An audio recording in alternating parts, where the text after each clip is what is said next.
Hello everyone. In the previous class, we have discussed about gate delays, in which we have discussed rise, rise delay, fall delay, and turn off delay. Then we have discussed about minimum value, typical value, and maximum value, along with delay example. So that is the gate level modeling. In the previous class, we have discussed the examples related to gate level modeling. So in today's class, we are going to start with the data flow modeling. So for the smaller circuits, the gate level modeling concept or the gate level modeling that works very well because the number of gates are very limited. They are countable. That's why the gate level modeling is suitable for the smaller circuits. But as the complexity of the gate increases, that is number of gates increases, it is very tougher job for the designers to design the Verilog module using gate level modeling. But instead of that one, the designer can design more effectively if they concentrate on implementing the function at a higher level of abstraction other than the gate level modeling.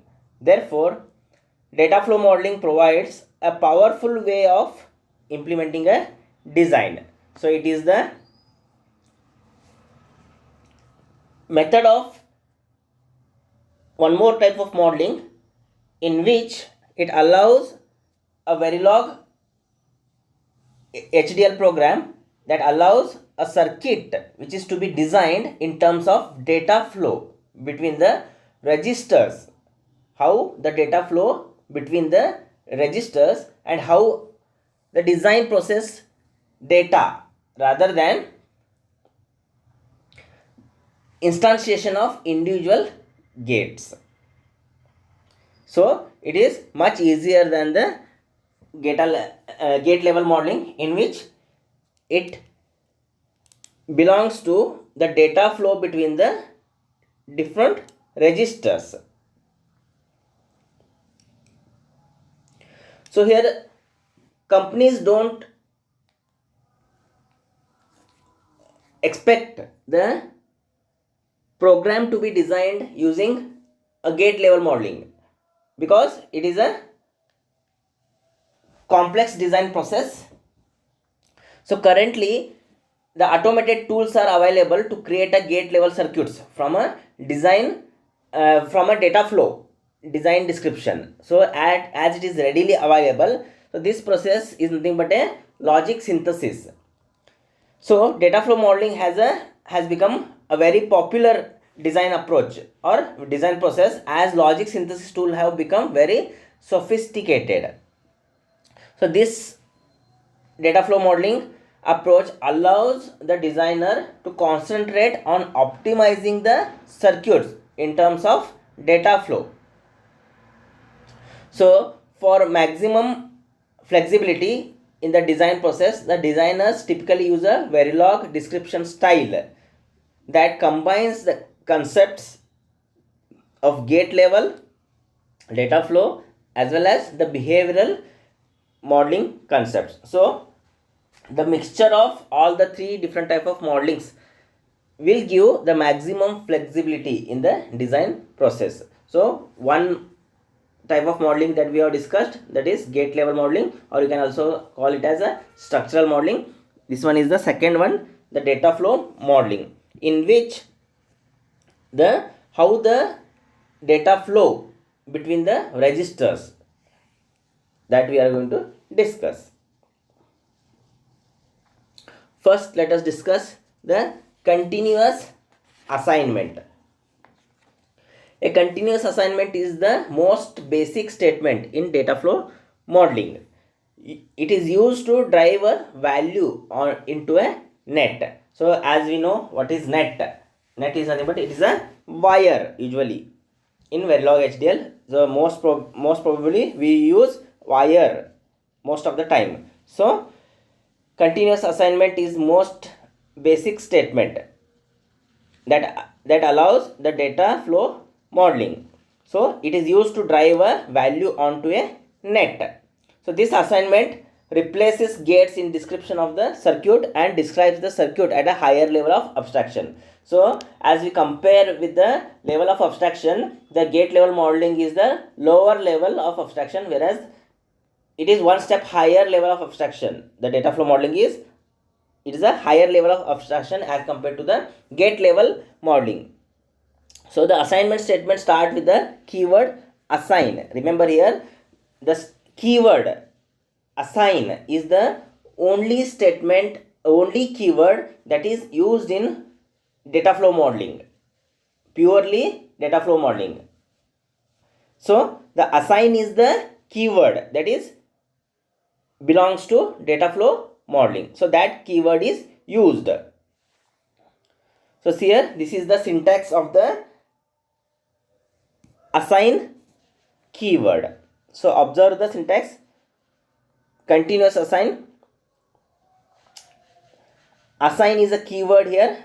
ASSIGN. Assign is a keyword. So that keyword you need to use whenever you want to use any expression in your program. So assign is a keyword followed by, in a square bracket, drive strength. So drive strength is a optional. Whatever that is written in a square bracket, it is not compulsory part, it is a optional part. So drive strength is optional and that can be specified in terms of strength levels. So that we have already discussed in the previous module. What are the drive strengths? So usually the default value for the drive strength will be strong 1 and strong 0. So that we are not going to discuss here. So drive strength is optional, followed by the delay value. So delay is also optional. If you want to introduce delay in your statement or in your program, that you can introduce just after the assign keyword. So delay value is also optional here, remember, and can be used to specify delay on the assign statement.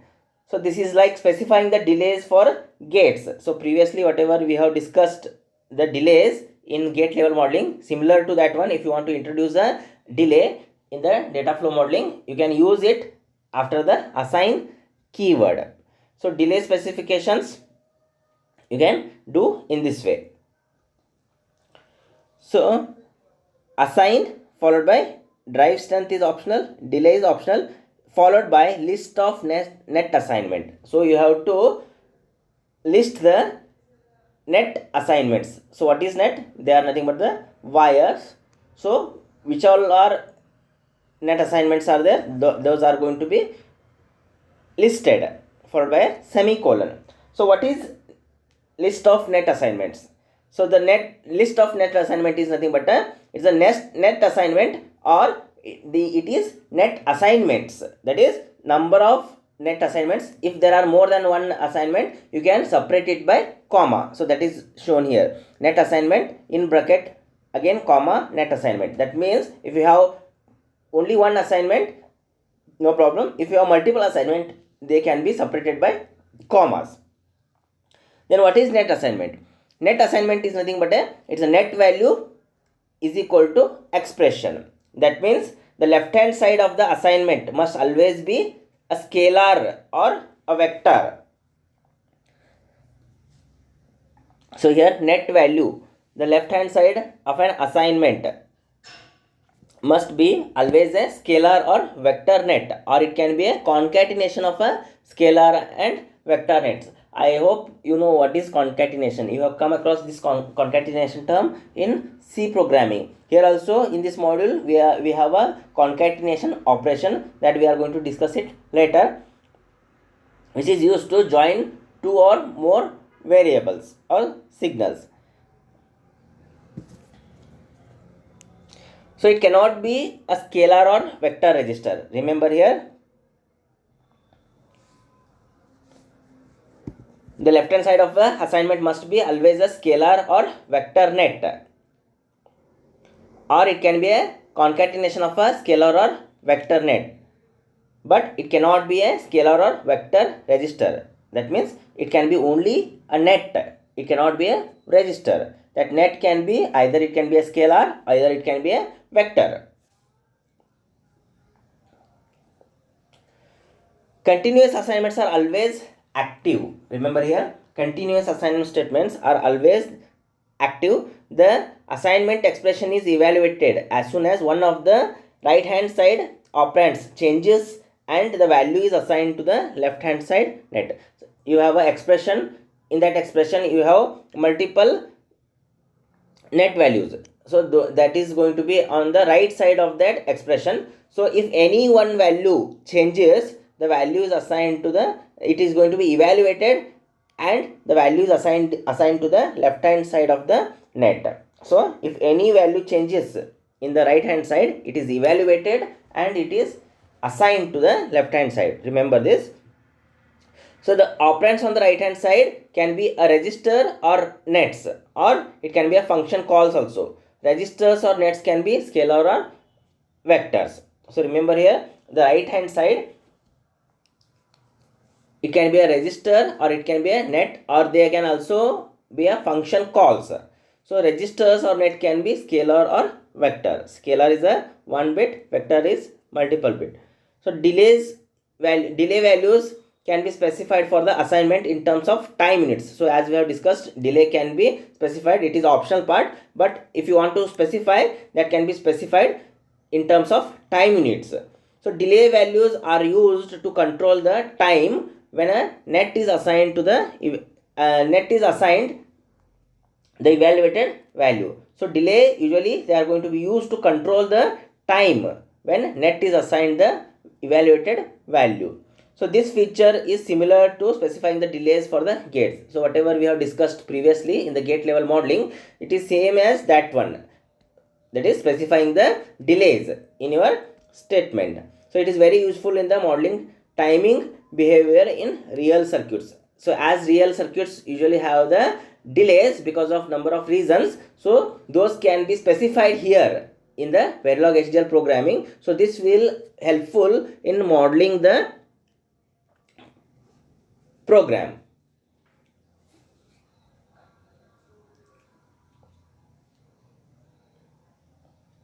Now let's see the example of the continuous assignment.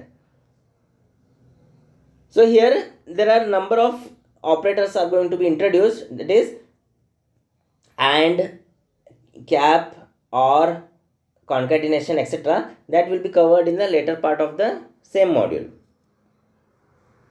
So continuous assign. So here out is a net. So out is a identifier which is nothing but a net, and I1 and I2 are also nets. So how to do that one in data flow modeling? Assign is a keyword. You want to AND two nets, that is I1 and I2, and you want to assign that evaluated value to the another net. So that can be done like this: assign out is equal to I1 and I2 followed by semicolon. So what it does, it is going to do the AND operation on I1 and I2, then result is assigned to out. So this is continuous assignment statement. So this line is called as expression. Next we'll see continuous assign for a nets. Address is a 16-bit vector net, and address 1 and address 2 are 16-bit vector registers. Now earlier we have seen the scalar net, now we will see the vector nets. So see here, assign is a keyword, address 15 down to 0 is equal to address 1 bits 15 down to 0, cap is XOR gate here, address 2 bits 15 down to 0. So the 16-bit value of address 1 bits and 16-bit value of address 2 bits are XORed, and the result is assigned to the 16-bit value address 15 down to 0. Then one more type, concatenation. So left hand side is a concatenation of a scalar net and a vector net. So here A 3 down to 0 plus B 3 down to 0 and seen. So total it is A plus B plus seen. A and B 3 down to 0 and seen is 1 bit, that is it is scalar. Other two A and B are vector. They are concatenated as assign cout comma sum. As we know, A plus B plus seen gives the result sum and cout. So sum will be 3 down to 0 and cout will be one scalar bit. It is 1 bit. So the concatenation is done like this: cout comma sum 3 down to 0. Total it becomes 5 bits. That is cout is 1 bit followed by sum is 3 down to 0, 4 bits. So 4 plus 1, 5 bits. All are togetherly combined. So that is called as concatenation. Now let's see implicit continuous assignment. The continuation of that topic, implicit continuous assignment. So instead of declaring a net and then writing a continuous assignment on a net, Verilog HDL program that provides a shortcut method by which a continuous assignment can be placed on a net when it is declared. So it is another method in which instead of declaring a net and then writing continuous assignment on the net, what we can do is there is a shortcut method in which a continuous assignment can be placed on a net itself when it is declared. So there can be only one implicit declaration assignment per net because a net is declared once. So we can see the example. So regularly what we can do is regular continuous assignment. Just observe wire out assign out is equal to I1 and I2. So whatever we have done previously, this one is the regular method. So we can do it is in implicit continuous assignment way. That is the same effect we are going to get even though if we use the implicit continuous assignment method. How to do that one? Just observe. We are not using the assign statement here. Just write wire out is equal to I1 and IN1 and IN2. So this will give the same effect as the above example. That is wire out assign out is equal to in 1 and in 2. So here what is done here, the assign keyword is implicit here. Assign statement is not used in the second method. It is implicit, but it will give the same result when you use the implicit continuous assignment. Next one, implicit net declaration. Similar to the implicit assign statement, we can also do the net declaration implicit. So if signal name is used to the left of the continuous assignment, an implicit net declaration will be introduced or inferred for the signal name. If the net is connected to a module port, the width of the inferred net is equal to the width of the module port. So the width of the inferred port as well as the width of the module port, both are going to be same here. So let's see what it is. Wire I1 comma I2, then assign out equal to I1 and I2. So note that out was not declared as a wire, but an implicit wire declaration for out is done by the simulator here. So here we have declared only wire I1 and I2, whereas we have not declared the out. Out is a net. So directly we have used the statement assign out equal to I1 and I2. So we have declared only I1 and I2. We have not declared out. So out is a implicit here. So this is also allowed in Verilog HDL. This is called as implicit net declaration, wherein without declaring a net, directly we have used it using the assign statement. Assign out is equal to I1 and out2. So note here that out is not declared as a wire, but an implicit wire declaration for out is done by the simulator itself here. So during the runtime, simulator itself is going to consider out as a wire.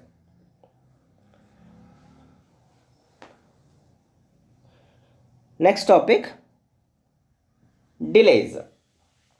So delay value control the time between the change in the right hand side operand when the new value is assigned to the left hand side. So delay values, as we have seen in the gate level modeling, so these are the values which control the time. So delays are usually used for controlling the time. So time between the change in the right hand side operand and when the new value is assigned to the left hand side. So there are three ways of specifying delays in a continuous assignment statement. They are regular assignment delay, implicit continuous assignment delay, and the net declaration delay. Similar to the previous topic that we have discussed, here also we have a regular assignment delay. Usually how we introduce the delay in the assignment statement, the same way that we are going to use in the regular assignment delay. We can use the delay in a implicit way. That is, again there are two methods: implicit continuous assignment delay and the net declaration delay. First one is the regular assignment delay. So the first method is to assign a delay value in a continuous assignment statement. So the delay value is specified after the keyword assign. So as we have discussed earlier, the assign keyword, so delay was optional, but if you want to introduce a delay, so that can be done just after the assign keyword. Delay can be specified after the assign keyword. So we are going to talk here about the delay with respect to the example shown. Any change in a value in1 or in2, observe the statement assign #10 out is equal to in1 and in2. Here #10 is a delay value. So any change in values of in1 and or in2 will result in a delay of 10 time units before recomputation of the expression in1 and in2, and result will be assigned to out. So in1 and in2, if you have some value, after some time, suppose if that value is changed, so it will take 10 time units, because 10 time units is assigned as a delay to be effective, and that will be assigned to the out net.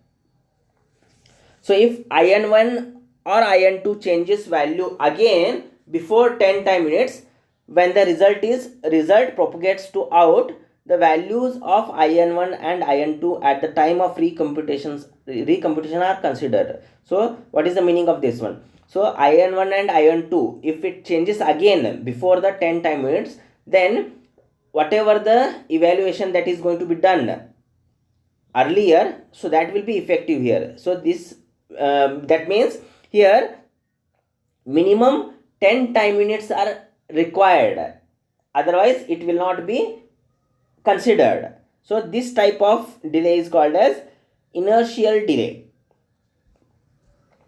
An input pulse that is shorter than the delay of the assignment statement does not propagate to the output. Remember that one. This in inertial delay, what happens is the input pulse that is shorter than the delay of the assignment statement, that is not going to be propagated to the output. For example, if in1 and in2 after it changes the value before the 10 time units, suppose say 5 time units or 6 time units or 7 time units, so that is less than the 10 time units in this example. So what will happen here? So that that statement does not propagate the output. So whatever that change in the input will not be evaluated, and it will not be propagated to the output. So minimum required delay is 10 here in this example. So see the waveform here. Here there are two values, two inputs, in1 and in2, and out signal is the output net. So what we are performing here, AND operation on in1 and in2. So in previous example we have seen this assign #10 out is equal to IN1 and IN2. So we are performing AND operation on IN1 and IN2. We know the AND operation. AND operation gives the high output only when both all the inputs are high. Otherwise, if any one of the input is low, the output is low. So initially both IN1 and IN2 are 0. That's why output is unknown until 10 time units, because the delay assigned is 10 time units. So it is unknown until 10 time units, but after 10 time units the output is 0, because IN1 and IN2 both are 0. So AND operation of 0 and 0 is 0. But after 20 time units both IN1 and IN2 are transition from 0 to 1. But see the output, out is transitioning from 0 to 1 at the 30 time unit, because out has the 10 time units of delay which is introduced in the assigned statement. So the effective IN1 and IN2 is started at 20 time units from 20 time units.